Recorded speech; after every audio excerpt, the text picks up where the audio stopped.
Suicide ain't my thing. We're backing off. It's very important when you approach any encounter in this game to plan.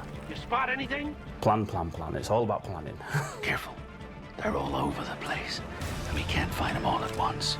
That had to hurt. No one dares come here and challenge us! Be strong! We got metal giant! Neutralize all mutant intruders.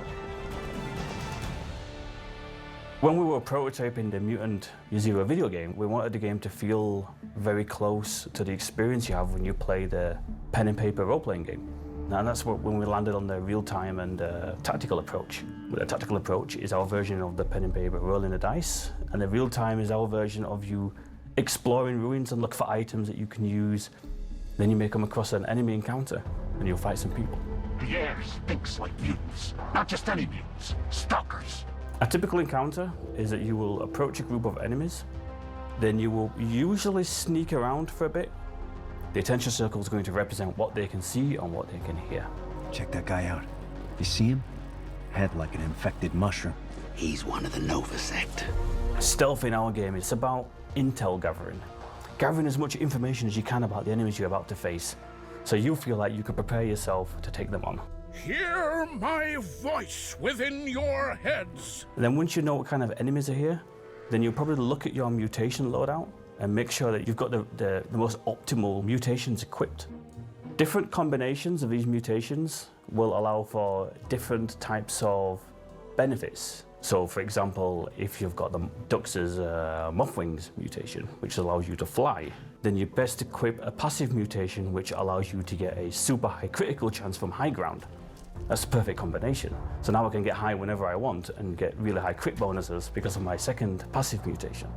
Then you'll probably try to work out are any of these enemies isolated enough for me to kill without alerting all the others, just to get the numbers a little bit more skewed in your favor. And also you might want to position a character to be on high ground before you even start combat so that you know he's got some bonuses on his mutations that allow for high ground bonuses. Then you'll look at the enemies that are left and go, well, I know that this particular enemy unit it can be really, really dangerous if left to run free. So I might want to use a mutation which will lock him in place and deal lots of damage to get rid of him straight away.